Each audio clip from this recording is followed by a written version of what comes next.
गरीब ससुराल आई दुबई वाली बहू।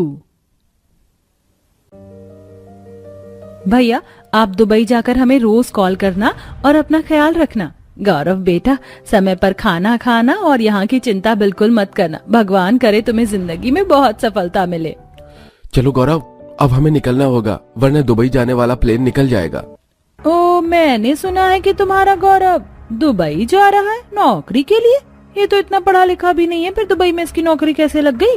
जरूर लेबर के काम के लिए ही जा रहा होगा। वैसे भी तुम गरीबों की तो यही हैसियत होती है। आप क्यों बार बार हमारा मजाक उड़ाने के लिए आ जाती हैं? अगर कुछ अच्छा नहीं कह सकती तो बुरा भी तो मत कहिए। तो कुछ गलत थोड़ी ना कहा है, जिसकी जितनी हैसियत होती है वो वही तो करता है। हाँ बाबा, आप लोगों की बात पर ध्यान मत दीजिएगा। मैं भले ही मजदूरी के काम के लिए दुबई जा रहा हूँ, लेकिन वहाँ जाकर मैं खूब मेहनत करूंगा और हर महीना आपको पैसे भी भिजवाऊंगा।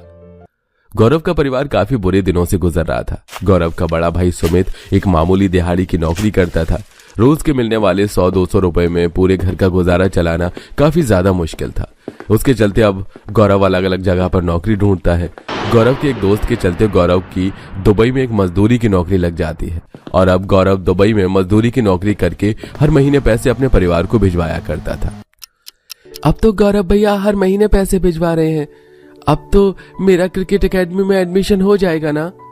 तेरा भाई जितने पैसे भिजवा रहा है उतने में बस हमारा गुजारा ही चल सकता है, तो फिर भी क्रिकेट एकेडमी में एडमिशन लेने की बात कर रहा है। मोनू का तो अभी तक स्कूल में दाखिला नहीं हुआ है। जरा उस बेचारे के बारे में तो सोच।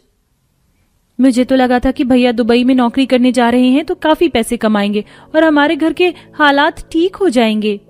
वो दुबई में नौकरी करता है, लेकिन दुबई के खर्च भी कम नहीं होते हैं ना। न जाने कब हमारे हालात ठीक होंगे। समय गुजर जाता है। गौरव हर रोज की तरह कंस्ट्रक्शन साइट पर अपना काम कर रहा होता है कि तभी एक बड़ा सा पाइप एक नैना नाम की लड़की पर गिरने वाला होता है। दरअसल नैना दुबई में काफी रईस परिवारों में से थी। यहाँ तक गौरव जो जिस कंपनी के लिए काम करता था वो कंपनी भी नैना की ही थी।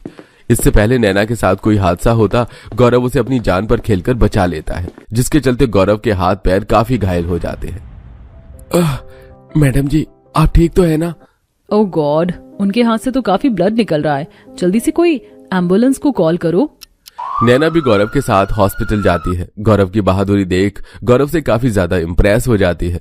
गौरव भले ही गरीब था, लेकिन वो दिखने में काफी ज्यादा हैंडसम था। उसके हैंडसम होने और बहादुरी को देख अब धीरे धीरे नैना गौरव को पसंद करने लगी थी और आज तो नैना अपनी कंपनी में काम करने वाले गरीब मजदूर गौरव को प्रपोज ही कर देती है। गौरव, मैं तुम्हें पसंद करती हूँ और तुमसे शादी करना चाहती हूँ। मैडम जी, आप ये क्या कह रही हैं? आप करोड़ों अरबों की कंपनी की मालकिन हैं और मैं एक मामूली सा लेबर। आप एक गरीब के साथ ऐसा कैसे मजाक कर सकती हैं? गौरव, मैं कोई मजाक नहीं कर रही हूँ। मैं तुमसे सच में प्यार करती हूँ और प्यार में क्या अमीर क्या गरीब। आई नो तुम भी मुझे पसंद करते हो। गौरव भी नैना को मन ही मन पसंद करता था। नैना के प्रपोज के करने के बाद अब गौरव नैना को मना नहीं कर पाता और अब दोनों दुबई के कोर्ट में सिंपल तरीके से शादी कर लेते हैं और अब नैना गौरव के साथ अपने इंडिया वाले ससुराल जाने को कहती है। लेकिन मैडम जी, आप यहाँ इतने ऐशो आराम में रह रही हैं, अगर आप मेरे साथ इंडिया जाएंगी तो ये सब कौन देखेगा? और आपके बिजनेस को भी तो आपको ही खुद संभालना है। मेरा भाई काफी समय से बिजनेस स्टडीज कर रहा था, जिसके चलते बिजनेस की रिस्पॉन्सिबिलिटी मेरी थी, लेकिन अब वो इस काबिल हो चुका है कि वो सारे बिजनेस हैंडल कर सकता है और मैं इंडिया में भी ऑनलाइन तरीके से अपना बिजनेस संभाल सकती हूँ। मुझे तो बस अब तुम्हारे साथ इंडिया जाना है और अपने ससुराल वालों से मिलना है। गौरव नैना को मना नहीं कर पाता और अब नैना अपने प्राइवेट जेट में बैठकर गौरव के साथ कुछ घंटे में इंडिया पहुंच जाती है। नैना का प्राइवेट जेट गौरव के घर के पास बने एक बड़े से पार्क में उतरता है, जिसे देख मोहल्ले के सभी लोग वहां भीड़ जमाकर खड़े हो जाते हैं। गौरव नैना के साथ जैसे ही प्राइवेट जेट से निकलता है तो सबकी नजर नैना पर से हटती नहीं है। नैना ने जो कपड़े पहने थे वो ऊपर से नीचे तक पूरे सोने के बने हुए थे। ये कौन है? ऊपर से नीचे तक पूरी सोने से लदी पड़ी है। कहीं ये गौरव दुबई से किसी शेख की बेटी को अगवा करके तो नहीं ले आया? अरे जरा इसका प्लान तो देखो कितना बड़ा है और इस पर भी कितने सारे हीरे लगे हैं। सभी लोगों का नैना को देखकर मुंह आंख खुला का खुला रह जाता है। गौरव आवाज लगाकर अपने परिवार वालों को बाहर बुलाता है। गौरव को देखकर उसके परिवार वाले काफी खुश थे कि तभी नैना पर जैसे ही उनकी नजर जाती है तो वो सब भी काफी हैरान होते हैं और अब गौरव उन सभी को नैना के बारे में सारी बात बताता है। मम्मी जी, पापा जी नमस्ते। भैया भाभी कैसे हैं आप? और पवन, भावना, कैसी चल रही है तुम लोगों की पढ़ाई? दुबई वाली चाची को तो हिंदी भी बोलनी आती है। हाँ मोनू बेटा, मुझे हिंदी बोलनी आती है और पता है मैं आपके लिए दुबई की फेमस कुनाफा चॉकलेट लेकर आई हूँ। अब तुम सब देखते रहोगे या बहू का स्वागत भी करोगे? जा सपना, जल्दी से जाकर आरती की थाली लेकर आ। पूरा परिवार मिलकर नैना का हिंदुस्तानी तरीके से गृह प्रवेश करता है। अपने छोटे से गरीब ससुराल में आकर नैना काफी ज्यादा खुश थी। सभी लोग जल्दी से चटाई और उसके ऊपर चादर बिछाते हैं, जहां नैना बैठकर आराम करती है। मैं आपके लिए मस्त अदरक वाली गर्मा गर्म चाय बनाती हूँ। मैं आपके लिए गर्मा गर्म समोसा कचौरी लेकर आता हूँ। हमारे यहाँ का नत्थू हलवाई काफी बढ़िया समोसे और कचौरी बनाते हैं। अपने ससुराल वालों का इतना प्यार देखकर वो बहुत खुश होती है और अब ऐसे ही 1-2 दिन गुजर जाते हैं।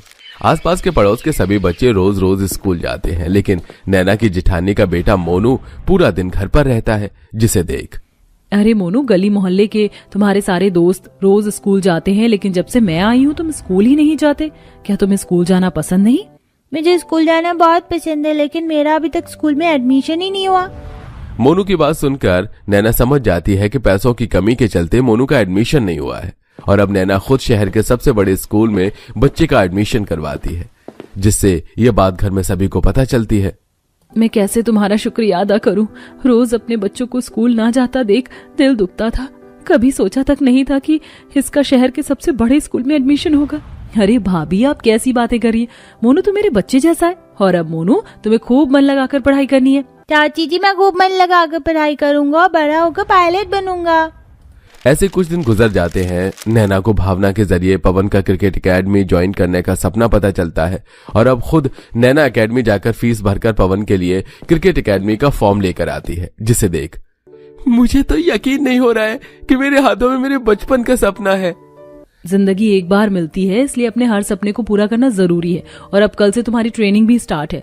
तुम्हें भी विराट कोहली की तरह एक फेमस क्रिकेटर बनना है। नैना के ससुराल की हालत काफी ज्यादा खराब थी। जब देखो घर की दीवारों से मिट्टी झड़ती, साथ ही साथ घर में किसी के पास एक पक्का रोजगार भी नहीं था।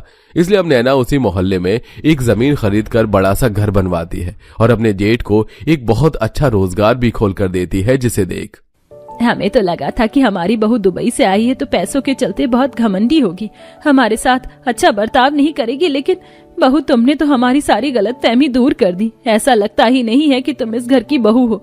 मुझे तो लगता है भावना की तरह तुम भी मेरी बेटी हो। आप लोग मुझे अपनी बेटी ही मानिए। और पता है, नए घर की खुशी में मैंने एक बहुत बड़ी दावत भी रखी है और सभी मोहल्ले वालों को भी बुलाया है। अब आप लोग जल्दी से जाइए, तैयार हो जाइए। नैना अपने ससुराल वालों के लिए फिर सोने से जुड़े हुए कपड़े दुबई से मंगवाती है, जिसे पहनकर सभी काफी खुश थे और मोहल्ले के सभी लोग नैना के बुलाए हुए दावत में आते हैं, जिसमें नैना ने दुबई के फेमस शेफ को बुलवाकर दुबई के लजीज पकवान बनाए थे। जिसे परिवार के पास रहने को पक्का घर नहीं था, जो हमेशा साल भर फटे पुराने कपड़े पहनते थे, जिनके घर में मुश्किल से साल में कोई अच्छी सब्जी बनती थी, आज उसी परिवार के ऐसे हालत देखकर सभी अमीर घमंडी पड़ोसियों का मुंह बना हुआ था। किस्मत हो तो इसकी जैसी हो। कहाँ कुछ दिनों पहले तक तो कोई इनसे सीधे मुंह बात भी नहीं करता था और अब मोहल्ले के अमीर सभी लोग इनकी दावत में आए हैं। इनकी दुबई वाली बहू ने तो कमाल करके रख दिया। और नहीं तो क्या। और तुमने सुनीता और उसकी बहू बेटियों को देखा? सोने के जड़े हुए कपड़े, हाथों में इतने मोटे मोटे सोने के कंगन और हार पहने। मुझे तो इनसे बहुत जलन हो रही है। काश हमारा भी कुछ दुबई में रहता और हमारे लिए भी ये सब करता। अब ये सब छोड़ो, मैंने सुना है काउंटर पर दुबई की गोल्ड वाली आइसक्रीम भी है, चलो चलकर उसे खाते हैं। अपनी जलने वाली पड़ोसियों की बात सुनकर नैना काफी ज्यादा हंसती है और अब अपने पूरे परिवार के साथ उस दावत को एंजॉय करती है। माँ, आज क्या खाना बनाऊं? घर में तो राशन ही नहीं है। पायल, इस घर में राशन होता ही कब है? पता नहीं माँ, तुम इतनी गरीब क्यों हो? काश कि मैं किसी अमीर घर में पैदा होती। बेटा, ऐसा क्यों बोलती है? मैं इतनी भी गरीब नहीं हूँ कि तुझे कुछ खाने को ना दे सकूं। मेरे पास कुछ पैसे रखे हैं, मैं अभी थोड़ा राशन लेकर आती हूँ। हाँ, जाओ राशन लेकर आओ और अपनी बेइज्जती भी करवा कर आना।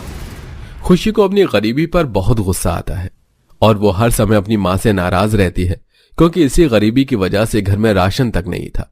समय यूं ही बीतता है और जब भी खुशी खाना बनाने के लिए बैठती तो वो सारे बर्तन खंगाल कर देखती है कि उसके घर में राशन ही नहीं है, जिस वजह से वो और चिड़चिड़ी हो जाती है। तब उसे एक पन्नी में एक मुट्ठी चावल टंगे मिलते हैं, जिसे ही वो बनाती है और खाती है। समय यूं ही गुजरता है।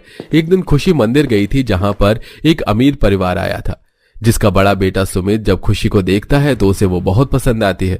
फिर उसका परिवार पंडित जी से